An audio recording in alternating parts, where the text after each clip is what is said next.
हो वही दिखे अमृत ध्यान साधना प्रभात सत्संग। आप सभी साधक साधिकाओं का, उपासक उपासिकाओं का हार्दिक स्वागत है। आइए पूर्व की भांति आज के ब्रह्म मुहूर्त में, आज की ब्रह्म वेला में हम उन महान प्रभु पार ब्रह्म परमेश्वर के, जगदाधिपति जगदीश्वर के अंदर बाहर,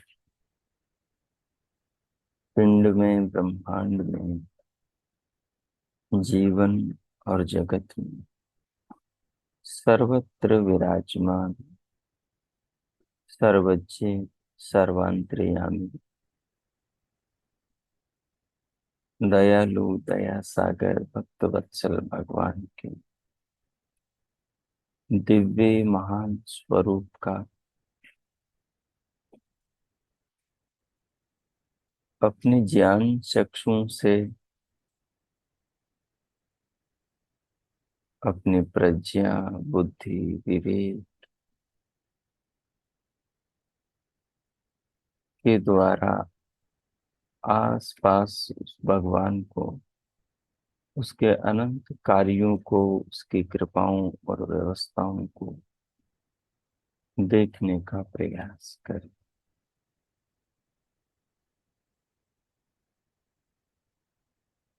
जहाँ जो भी कुछ है, परमात्मा वहां पर विराजमान।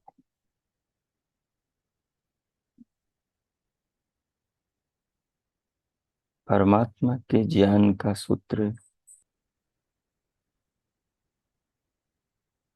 भगवान का ये जीवन है।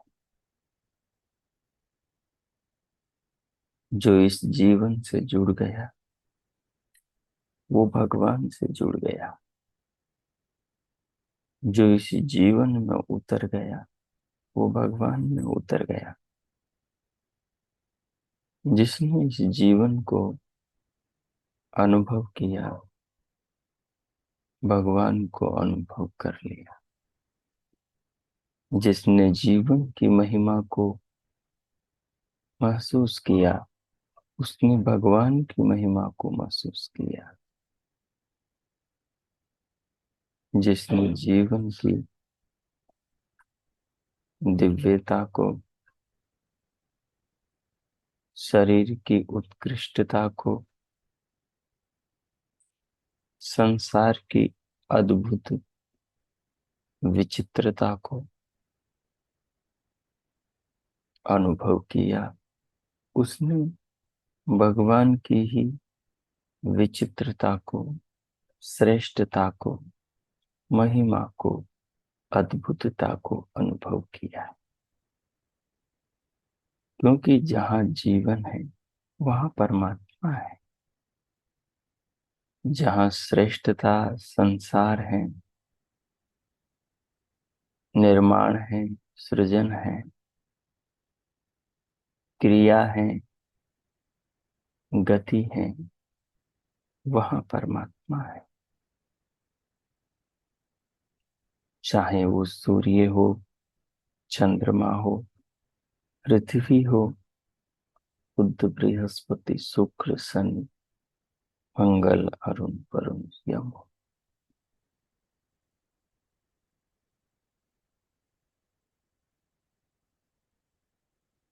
हम इन बादलों को प्रत्यक्ष देखते हैं आकाश में उड़ते हुए।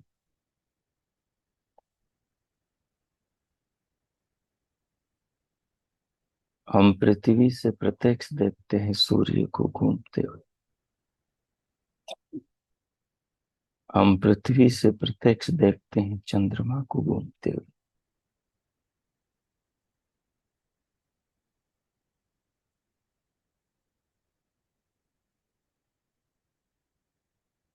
हम संसार के सब प्राणियों को घूमते हुए, चलते फिरते, उठते बैठते देखते, सर्वत्र गति देख रहे। कुछ गतियां स्वयं के द्वारा पैदा करी जाती, कुछ गतियां दूसरों से प्राप्त हुई होती। ट्रेन में गति है, लेकिन वो गति अपने आप नहीं, उस गति के पीछे चेतन है।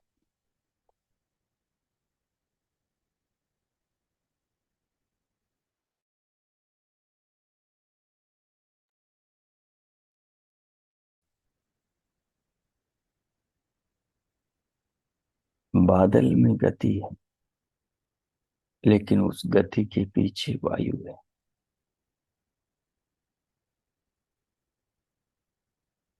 फूलों के उद्यान से खुशबू आ रही, लेकिन उस खुशबू के पीछे गति है।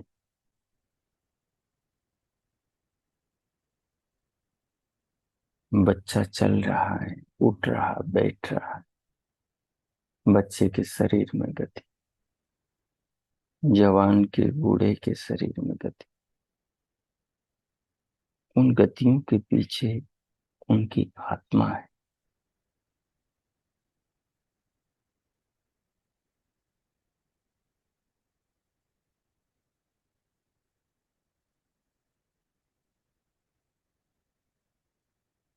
उन गतियों के पीछे शरीर की आत्मा की व्यवस्था है। आत्मा से जुड़कर शरीर में चलने वाली गतियां हैं। उन गतियों का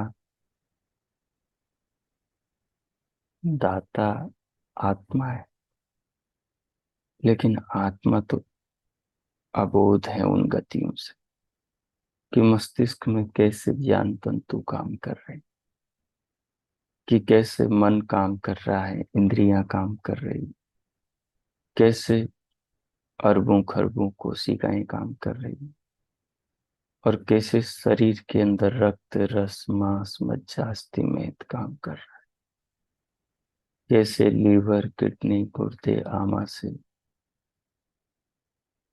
फेफड़े हार्ट ब्रेन काम कर रहा है। आत्मा अनजान है इन गतियों से। इन गतियों की गति परमात्मा है।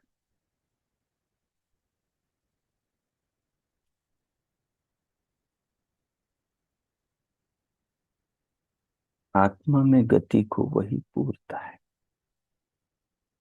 आत्मा से इस शरीर की सारी गतियों की व्यवस्था को वही जन्म देता है। वही असली गति दाता है।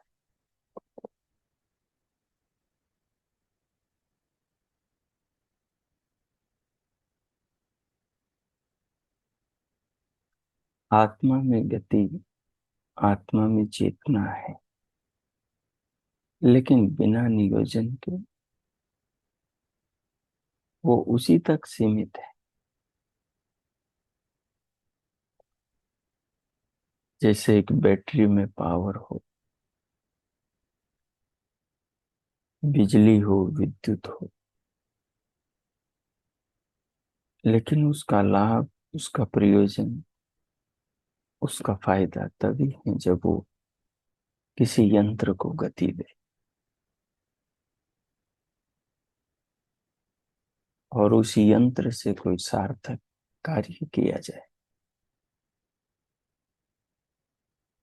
आत्मा शरीर को गति देता है, लेकिन शरीर की गति का बोध आत्मा को नहीं, कि उस शरीर में कहाँ कहाँ किस किस अंग को कैसे गति दे रहा है। बिजली को बोध नहीं है कि वो पंखे को कैसे गति दे रही।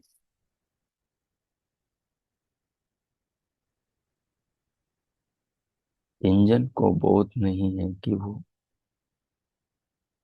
ट्रेन के बाकी डिब्बों को कैसे गति दे रहा है।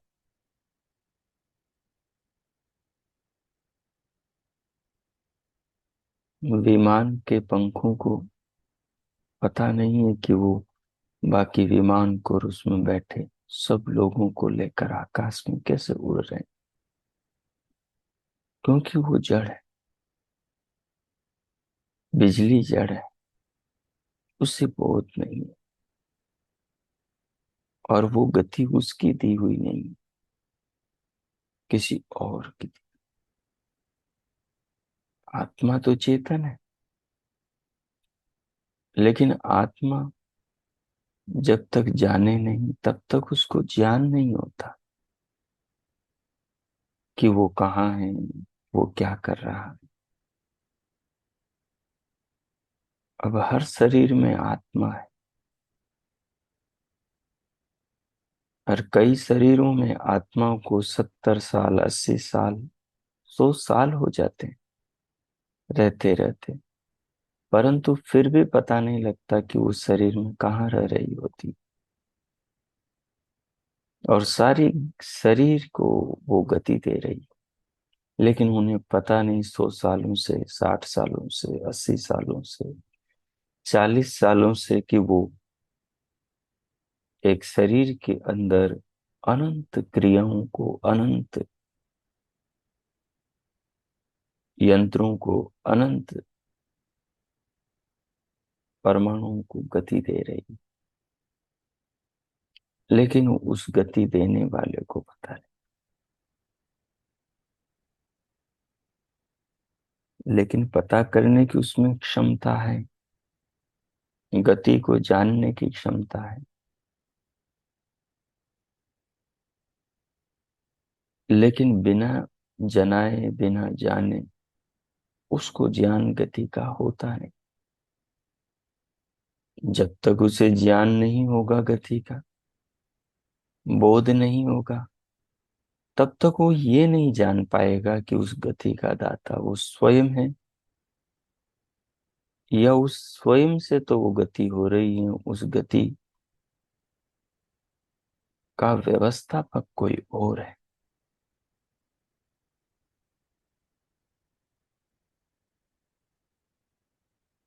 चालक समझ सकता है कि ट्रेन को, बस को, विमान को, बाइक को वो चला रहा है,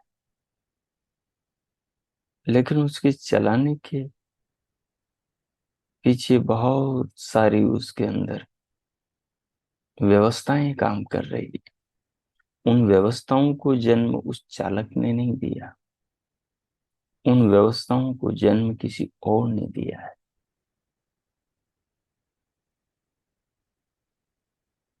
जिसके दिमाग में वो सारी व्यवस्थाएं उपजी है, जो उन व्यवस्थाओं को जानता है, जो यंत्र बनाना जानता है। तो शरीर की सारी गतियों का भी दाता, शरीर का निर्माता, जो शरीर के प्रत्येक अंग को, अरबों खरबों कोशिकाओं को, ऊतकों, कोष्ठकों, अंग प्रत्यंगों, सब शरीर के अवयवों को जानता है, वही शरीर की समस्त गतियों का निर्माता है। और चेतना को शरीर में बिठाकर उन सारी गतियों को निरंतर जारी रखता है। जब तक चेतना रहती है तब तक गतियां होती रहती, क्रियाएं होती रहती, रक्त शरीर में दौड़ता रहता है, संवेदनाएं दौड़ती रहती, मन काम करता रहता है, इंद्रियां काम करती रहती, मनुष्य का मस्तिष्क काम करता रहता है। जब तक शरीर में चेतना, तब तक सारी गतियां, सारी क्रियाएं शरीर में चलती रहती। लेकिन जैसे ही शरीर का कोई पुर्जा खराब हुआ, एक गति बिगड़ती, एक जगह अवरोध पैदा होता है, जैसे ही नस नाड़ियों में ब्लॉकेज आते हैं, रक्त जम जाता है, एक नाड़ी में रक्त जमा कि सारे शरीर का तंत्र बिगड़ने लगता है, कई जगह की गतियां अवरुद्ध होने लगती। और फिर आत्मा का शरीर में रहना मुश्किल हो जाता है। अगर शरीर को ठीक कर लिया जाए तो फिर से शरीर के पुर्जे चल पड़ते हैं और आत्मा का रहना कुछ समय तक और आसान हो जाता है। इस व्यवस्था को देखने से, इस व्यवस्था पर फोकस करने से, इस पर विचार करने से, इस पर ध्यान करने से, इस पर चिंतन करने से सहज ही समझ में आ जाता है कि जैसे संसार के पदार्थों के निर्माण मनुष्यों ने किए, यंत्रों के निर्माण मनुष्यों ने किए, वैसे ही उनके शरीर का निर्माण भी किसी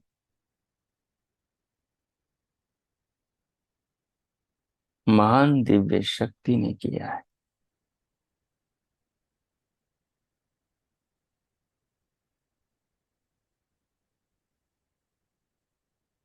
जो दिखाई नहीं देती लेकिन उसके कार्य दिखाई देते हैं। जैसे मनुष्य की चेतना, आत्मा दिखाई नहीं देती लेकिन उसके कार्य दिखाई देते हैं।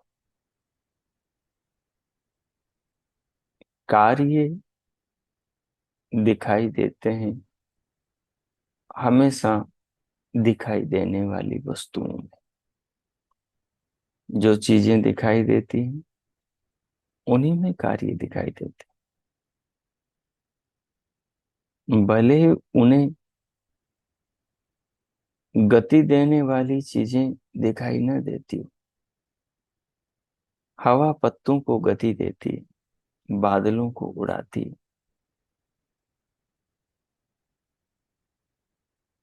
पेड़ पौधों को उखाड़ फेंकती है, बड़े बड़े तूफान ला देती है, हवा गति देती है। हम सब इसको महसूस करते हैं, हम सब इसको प्रत्यक्ष देखते हैं कि हवा के वेग से बड़े बड़े दरख्त, बड़े बड़े पेड़ पौधे उखड़ जाते हैं, तूफान आ जाता है हवा के वेग से। लेकिन हवा दिखाई नहीं देती। हिलते हुए पत्ते, उखड़ते हुए पेड़ पौधे, उफान पर आती हुई नदियां दिखाई देने लगती। जब हवा वेग से चलती है तो कपड़े उड़ने लगते हैं। तो हवा तो नहीं दिखाई दे रही लेकिन दिखाई देने वाली चीजों से पता लग रहा है कि कोई उन्हें उड़ा रहा है, कोई उन्हें वेग से धक्का मार रहा है। शरीर को भी कोई गति देता है। शरीर का गतिदाता दिखाई तो नहीं दे रहा लेकिन शरीर गति करता हुआ दिखाई दे रहा है। विमान का उड़ाने वाला तो दिखाई नहीं दे रहा लेकिन विमान उड़ता हुआ दिखाई दे रहा है। बस इसी तरह संसार का चलाने वाला दिखाई नहीं देता, बस उसके द्वारा चलाया जा रहा संसार दिखाई देता है। सूर्य घूमता हुआ दिखाई देता है, सूर्य को घुमाने वाला दिखाई नहीं देता। पृथ्वी निराधार अंतरिक्ष में, निराधार आकाश में घूम रही लेकिन घुमाने वाला नहीं दिखाई। हमने बचपन में फिरकनियां फिराई,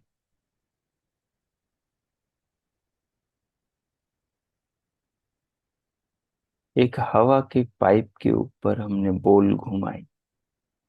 इधर से फूंक मारते थे, उधर बॉल घूमती थी। जब तक हम फूंक मारते थे बॉल घूमती थी हवा में। हवा के वेग से बोल घूमती थी, न इधर गिरती न उधर गिरती, बीच में बिल्कुल घूमती थी। क्योंकि जिस यंत्र में वो बोल रहती थी उसके सब और सूक्ष्म छेद थे। उस सूक्ष्म छेदों से हवा सब ओर से गुजरती थी और उस बोल को ऊंचा उठा लेती। हमारी फूंक से बोल हवा से ऊंची उठती थी। हम हवा को नहीं बनाते, हम हवा के विज्ञान को नहीं जानते, वो हवा को बनाने वाला जाने। हम तो बोल को जान रहे हैं कि हवा मारने से बोल घूम रही। हम सूर्य को जानते हैं कि सूर्य से उजाला हो रहा है, पर सूर्य से उजाला करने वाले को नहीं जानते। हम ये तो जानते हैं कि हर अलग अलग ऋतु में अलग अलग फल, अलग अलग सब्जियां, अलग अलग अन्न आ रहे हैं। उनसे अलग अलग मावा मिष्टान, अलग अलग डिश, अलग अलग हम पकवान बना रहे हैं। लेकिन उन पकवानों के पीछे जो सामग्री, उस सामग्री के पीछे जो किसानों की मेहनत है, और उन किसानों की मेहनत के पीछे, सामग्री के पीछे, फल सब्जियों के पीछे जो बीज है, उन बीजों का निर्माण कौन कर रहा है?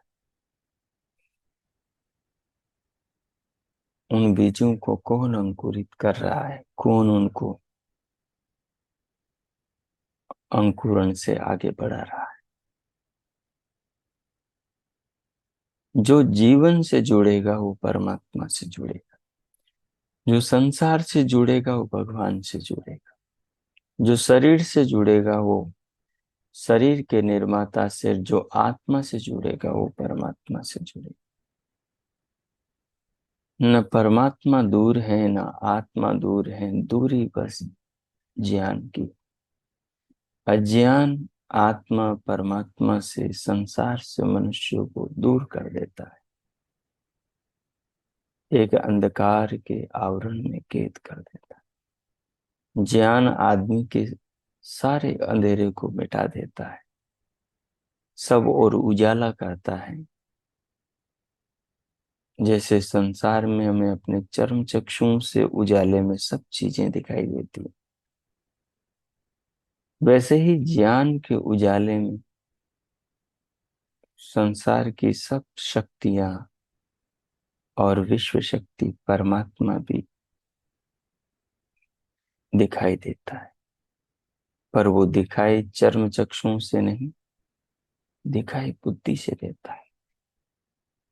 जैसे हम सुख और दुख को मन से देखते हैं, जैसे हम कानों से शब्दों को, गंध सुगंध को, घ्राण से, और फलों के खट्टे मीठे स्वाद को रसना से, और कोमल कठोर मृदु उष्ण शीतल स्पर्श को त्वचा से देखते।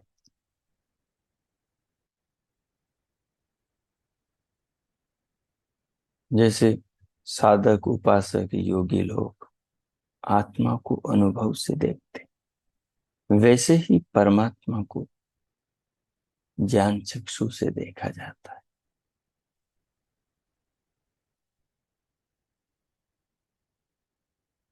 यही संसार में परमात्मा को जानने की सरलतम विधि, जिसका जो मनुष्य निरंतर प्रयोग करता है वो परमात्मा को एक दिन अवश्य देख लेता है। परमात्मा उसकी मदद करते, जो उनकी ओर आना चाहता है उसकी ओर मदद करते। जैसे हम किसी सज्जन व्यक्ति के घर जाना चाहें तो वो हमें लेने के लिए बस स्टेशन आ जाता है, हमें मार्ग में लेने के लिए आ जाता है, हमारे पास वाहन भेज देता है, हमारी यात्रा को सुगम बना देता है। परमात्मा भी जो उसकी ओर आने वाले, जो उसके पथ पर चलने वाले, उनकी यात्राओं को सुगम बनाते, उनके जीवन के झंझटों को कम करते हैं, उनके जीवन की समस्याओं को कम करते हैं।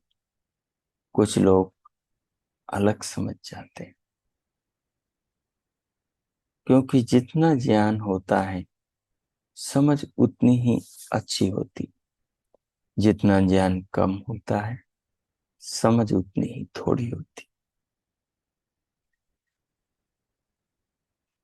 कुछ लोग संसार के पदार्थों और व्यक्तियों की अधिकता से व्यक्ति को संपन्न समझते हैं, लेकिन ज्ञानी तो आदमी के अकेले हो जाने को और उसके अकेले होने में भी उसके आनंदित होने को ही उसकी संपन्नता समझते हैं। बाकी तो सब विपन्नताएं हैं, क्योंकि धन, संसार के लोग, सारी विषय वासनाएं, ये सब आदमी को उसकी आत्मा से दूर करते हैं। ज्ञान के अभाव में ये सब उसे तमाम विषयों के गड्ढों में गिराते हैं। लेकिन ज्ञान में ये भी सोपान बन जाते, सीढ़ियां बन जाती।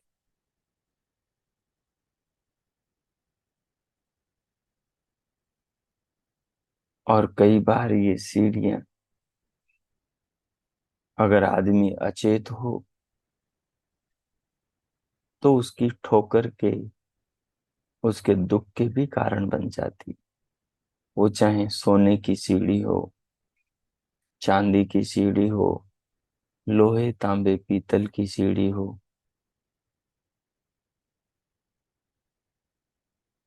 चाहे कार मोटर हो, चाहे कोठी बंगला हो, चाहे सुंदर स्त्री पत्नी, सुंदर पति, धनवान माँ बाप और बुद्धिमान बच्चे हो,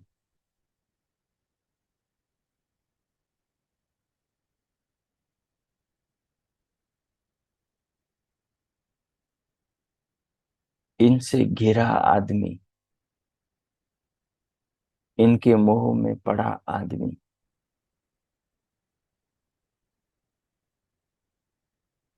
इनकी ममताओं के जाल में फंसा आदमी निकल नहीं पाता और उसी में ही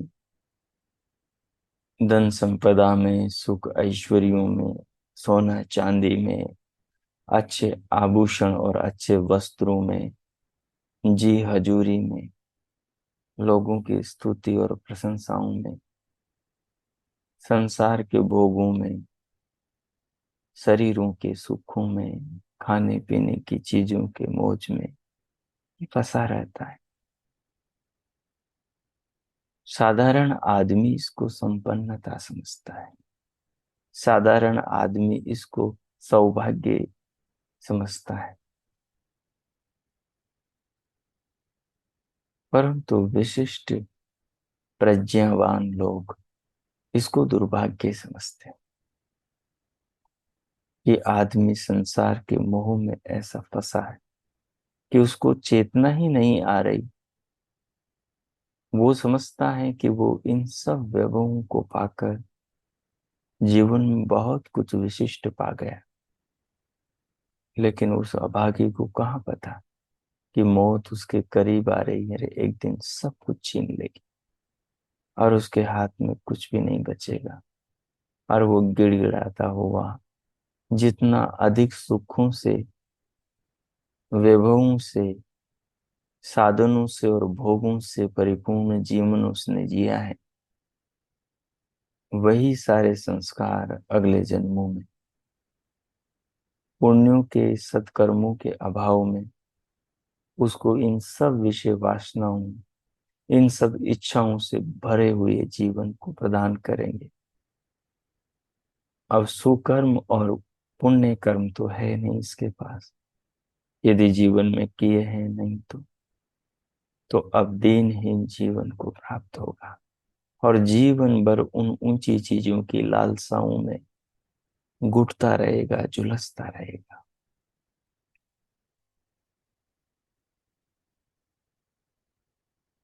लेकिन एक वो है जो तमाम वैभवों के बावजूद अपने राजपाट को छोड़ करके, सब धन वैभव का बंटवारा करके, सब कुछ संसार की, समाज की, जीवन की, अपनी धन वैभव और अपने परिवार की सब बागडोर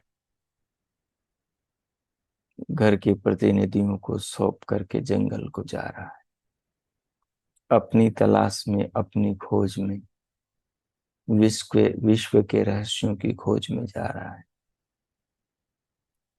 और अपने आप को खोज लेता है। वास्तव में वो महान है जो कहता है, न वित्ते न तर्पण यो मनुष्य, धन से मनुष्य कभी तृप्त नहीं होता। इंद्रियों की क्षमता है, शरीर की क्षमता है, पर वासनाएं असीमित है, इच्छाएं असीमित है, उनकी कोई सीमा नहीं, वो सीमाहीन है। वो मृत्यु के क्षण में भी जागी रही, वो मौत के किनारे पहुंचते पहुंचते भी आशाओं से, आकांक्षाओं से, राग द्वेषों से, अनुकूल प्रतिकूलताओं से, ईर्ष्या द्वेष से भरे रखेगी आदमी को। इसलिए जो जीवन को देखता है वो सब कुछ देख लेता है, जो शरीर को देखता है वो बहुत कुछ देख लेता है, जो शरीर के पीछे की शक्तियों को देखता है वो ब्रह्मांड के पीछे की शक्तियों को देखता है, और जो आत्मा और शरीर को सुनियोजित करने वाली शक्ति को देखता है, उसके लिए कुछ देखना शेष नहीं बचता, उसका जीवन सफल हो जाता है। इसलिए असली साधना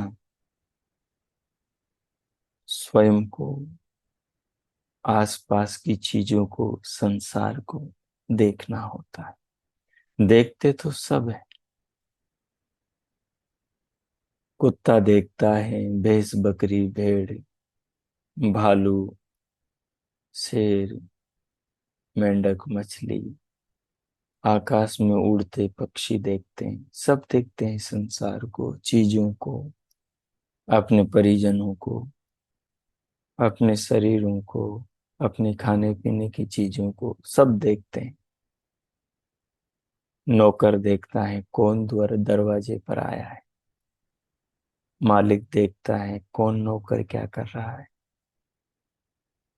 माता पिता बच्चों को, बच्चे माँ बाप को, पति पत्नी दूसरे को, सब सबको देख रहे हैं। लेकिन सबको देखने वाले को बहुत कम देखते हैं। जो सबको देखने वाले को देखते हैं वही अपने आप को वास्तव में देख पाते हैं। जो सबको देखने वाले को देखते हैं वही अपने आप को वास्तव में देख पाते हैं, जान पाते हैं, समझ पाते हैं। इस संसार को, इस शरीर को, शरीर के प्रयोजन को, संबंधों के प्रयोजन को, विषय वासनाओं के प्रयोजन को, सबको समझ जाते, कारण अकारण को सबको जानते, उचित अनुचित को सबको जानते। इसलिए हमें चाहिए कि हम शरीर को देखें, शरीर की व्यवस्थाओं को देखें, संसार को देखें, संसार की व्यवस्थाओं को देखें, अपने आप को देखें, तो हम संसार में परमात्मा को खोज लें। परमात्मा हमारी ओर एक कदम की बदले 10 कदम बढ़ाए, और बढ़ाना क्या, वो तो बढ़ा ही चुके। हम तो उन्हीं के भीतर हैं, वो हमारे ही भीतर। हम तो ओतप्रोत हैं उनसे। परंतु दूरी ज्ञान की है। हमारी सबकी जो दूरबीनें हैं वो सबकी दूरबीनें अलग अलग रंग दिखाने वाली। हर दूरबीन में कुछ न कुछ रील चल रही है। कोई भी ऐसी दूरबीन नहीं जिसमें रील नहीं चल रही। काम की, क्रोध की, लोभ की, मोह की, ईर्ष्या की, द्वेष की, धन की, वैभव की, संसार के सुखों की, वासनाओं की, इच्छाओं की, मतलब की, एक नंबर की, दो नंबर की, बहुत सारी रीलें चल रही। आदमी उन रीलों में, उन्हें देखने में, विचारों में ही डूबा रहता है। वो इनसे हटकर सुंदर इस जगत के बारे में सोचता नहीं। वो खिलते हुए फूलों के बारे में, मुस्कुराते हुए पौधों के बारे में सोचता है। वो देखता नहीं आकाश से गिरती हुई बूंदों को, वर्षा को, उड़ते बादलों को, ऊंचे ऊंचे पहाड़ पर्वतों को, इनकी पर्वत श्रृंखलाओं को देखता नहीं। नदियों को देखता नहीं कि ये किसकी प्यास बुझाने के लिए बह रही है।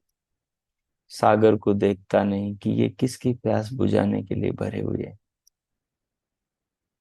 क्यों इनका पानी खारा और नदियों का पानी मीठा है? क्यों बादलों का पानी मीठा और समुद्र का पानी नमकीन? वो देखता है। वो देखता भी है तो सोचता है। वो इस पर विचार नहीं करता कि ये बादल आकाश में क्यों बनते हैं, काशी धरती पर बन जाते, इनमें से भर भर बाल्टी पानी हम ले लेते। लेकिन धरती पर बादल बनते तो लोग बादलों के लिए लड़ मरते। लेकिन आकाश में बादल पर अधिकार करने कौन जाए? कौन मौत को निमंत्रण दे कि गए कि बचे ही नहीं? इसके पीछे जो बुद्धि काम कर रही है, योजना व्यवस्था काम कर रही है, उसको कोई नहीं देखता। पाँव से चलता है, लेकिन पाँव के पीछे जो बैठा है इनको बनाने वाला, उसको कोई नहीं देखता। हाथों से सब दिन भर काम करते, उंगलियों से, उनके पोरों से सब काम लेते, दांतों से, आंतों से, जीवा से, जबाड़े से सब काम लेते, आंखों से, कानों से, नाक से, चमड़ी से सब काम लेते। सब बहुत चीजों को खाते पीते भोग करते हैं। लेकिन उन भोगों के साधन हैं, इन साधनों के बारे में कितने लोग सोचते हैं? तुम सर्वे करो, सर्वे करो अपने अपने नगर का, तो आप पाओगे कि 10 लाख लोगों में से मुश्किल से 5-50 लोग निकलेंगे। जिन लोगों को अचानक ख्याल आया हो कि ये सब कैसे क्या, वो भी ख्याल पर ध्यान देने वाले नहीं होंगे। मुश्किल से 10 लाख में से निकले 5-50 लोगों में से भी 5-7 लोग होंगे जिन्होंने गौर किया हो, इन पर थोड़ा विचार किया हो। और उनमें से भी इक्के दुक्के होंगे जिन्होंने इस परंपरा को जारी रखा हो, साधना को निरंतर जारी रखा हो।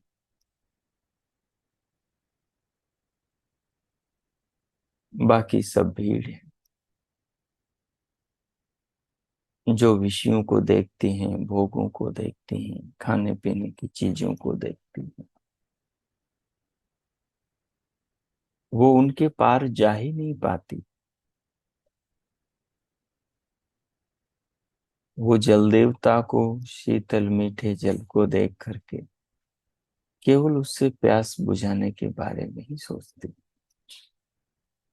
वो अन्न से भूख शुदा की निवृत्ति के बारे में ही सोचती। वो समंदों से सुखों के बारे में ही सोचती। उनके पार उसकी चेतना, उसकी दृष्टि जा ही नहीं पाती कि उसके बच्चे के शरीर के पार भी कुछ है, कि उसकी पत्नी के पति के शरीर के पार भी, चेतना के पार भी, सुंदर देह के पार भी कुछ और भी है जिसे देखा जा सकता है। सब दर्पण में, शीशे में मुंह देखते हैं, रोज सजते संवरते नहाते धोते, चमड़े को देखते हैं, चमड़े को नहलाते हैं, बहुत रंग रोगन करते हैं, सजाते संवारते हैं। पर उस सुंदर मुखड़े के पीछे की सुंदरता को कोई नहीं देखता। उन पाँव के, हाथों के अंदर की संरचना को कोई नहीं देखता। उनके प्रयोजन को, उनके पीछे की मंशा को कोई नहीं देखता। पैदा होकर अंत में एक दिन मरता है और साथ में कुछ नहीं ले जाता। जिसके साथ आता है, गर्भ में जो मिलता है, वो देह भी प्रकृति के गर्भ में ही जलकर राख हो जाता है। इसे सब देखते हैं लेकिन कोई नहीं देखता कि क्या बचा। तो जो जीवन को देखता है वो बहुत कुछ देख लेता है। जो शरीर को देखता है, संसार को देखता है, वो बहुत कुछ देख लेता है। परंतु बहुत कुछ तभी दिखता है जब उसका देखने का यंत्र, ज्ञान चक्षु सद ज्ञान से संपन्न हो। जिसका जैसा ज्ञान होता है वो वैसा ही देखता है।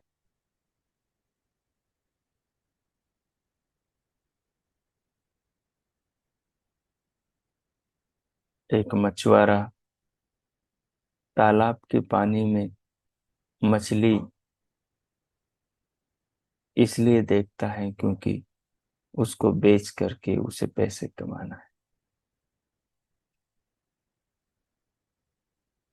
और एक मांस भोजी तालाब में मछली को इसलिए देखता है क्योंकि उसे खाकर, मारकर उसे अपनी जीभ का स्वाद पूरा करना है। लेकिन एक ज्ञानी, तत्वदर्शी तालाब की मछली को देखकर उस मछली के शरीर की संरचना करने वाले को नमन करता है। वो उसको मारता नहीं, वो उसके लिए मंगल कामना करता है कि कभी ये मत्स्य योनि से मुक्त हो तो मनुष्य योनि को प्राप्त हो। दृष्टि है। एक व्यक्ति दूसरे के धन को, साधन को, यंत्र को देखकर जलता है, झुलसता है। इसके पास मुझसे ज्यादा कैसे हुआ, इसका कम हो जाए, मेरे पास ज्यादा अच्छा होना चाहिए। एक दंपत्ति दूसरे की संतान को देखकर झुलसते हैं, जलते हैं, ईर्ष्या द्वेष करते हैं। इसका बच्चा मेरे बच्चे से सुंदर कैसे,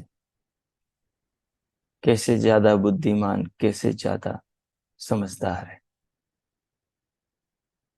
कैसे ज्यादा सेवा भावी, और कैसे ज्यादा धर्मपरायण है।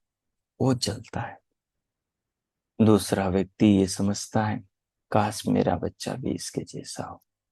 अपने बच्चे को प्रेरित करता है कि जाओ बेटा, उनकी संगत करो, तुम्हारे जीवन में भी बदलाव आएगा। तुम भी काक से हंस बनोगे, बगुले से हंस बनो।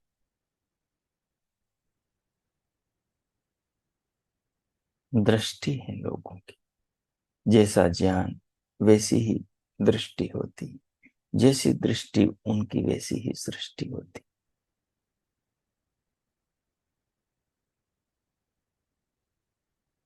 इसलिए संसार को जानेंगे तो संसार से ऊपर उठेंगे। अपने आप को जानेंगे तो बहुत कुछ छिपा हुआ जानने में आएगा और जीवन एक नई दिशा की ओर चल पड़ेगा। वो समस्त इन बातों का सार यह है कि जो अपने पास आजू बाजू सब और संसार में फैला है, इसे हम देखें, लेकिन इस नजर से देखें जिस नजर की अभी बात कर रहे थे। अब मैं मौन होता हूँ। अगले 10 मिनट आप जो भी सुना आपने समझा, इस पर ध्यानमय चिंतन करें और समझो कि आपको कैसे देखना है, क्या देखना है, किसको देखना है, क्या महत्वपूर्ण है, क्या नहीं है जिसे आपको पाना है, और जो मिला है क्या उससे आप परम तृप्त हो जाएंगे, ध्यान में चले जाएंगे। अब मैं मौन होता हूँ। पूरे शरीर को अनुभव करें। आरंभ में प्रभु के नाम का मानस जप करेंगे, दिव्य नाद को सुने, दिव्य प्रकाश को देखेंगे, प्राणों को लेंगे, रोकेंगे, अनुभव करेंगे, सिर से पांव तक की पूरी शरीर को अनुभव करते हुए पूरी देह को, अंग प्रत्यंगों को, स्वयं को, इन सब को अनुभव करने वाली अपनी चेतना आत्मा को अनुभव करें, जो भीतर से बोलती है मैं अनुभव करता हूं, मैं देखता सुनता हूं, उसे अनुभव करें और उसको प्रभु नाम के मानस स्मरण में लगा दे। दिव्य नाद दोनों कानों में मन लगा के सुनेंगे।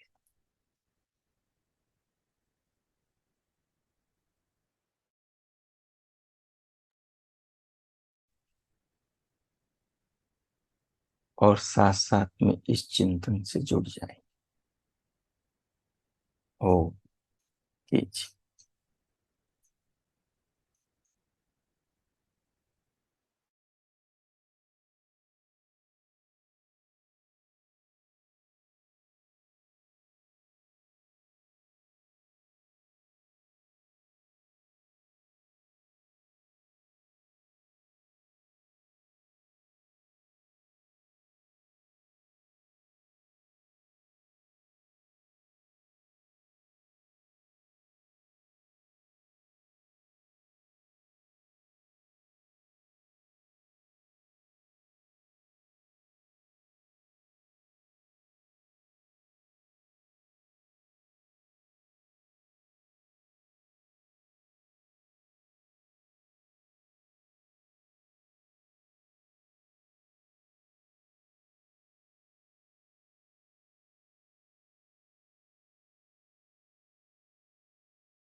हो। इस प्रकार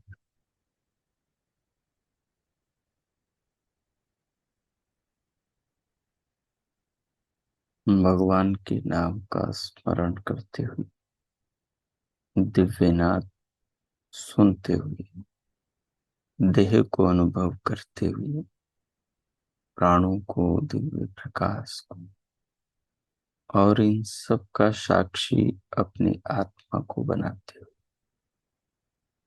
जो आपने जीवन को किस दृष्टि से देखना चाहिए और उसको देखने से क्या लाभ प्राप्त हो सकता है, उस पर जो विचार ध्यान किया है, उसमें जो जो भाव आपको, जो जो विशिष्ट भावनाएं बनी हो, उन सबको आत्मसात करें। उन्हें आत्मसात करते हुए प्रभु का, भगवान का धन्यवाद करें। जीवन के महत्व को, मूल्य को समझते हुए भगवान के प्रति हृदय में अपार आस्था, श्रद्धा को अनुभव करें। जी प्रभु जी, भगवान का धन्यवाद। ओ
इस प्रकार भगवान के प्रति अपने हृदय में अपार आस्था भाव, श्रद्धा भाव, धन्यवाद की भावना अनुभव करते हुए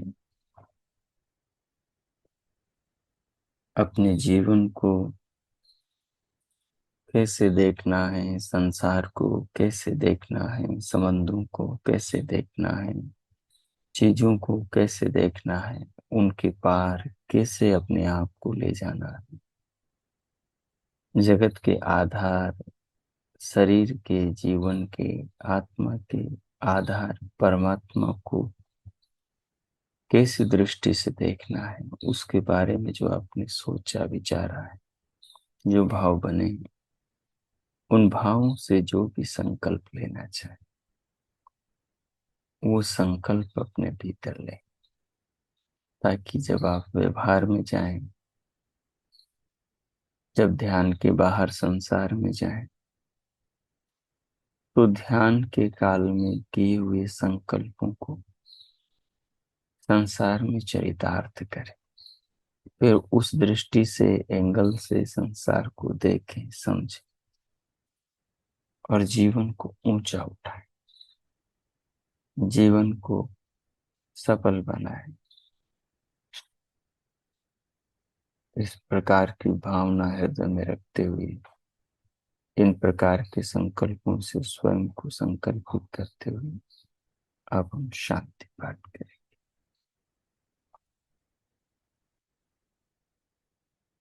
ओम,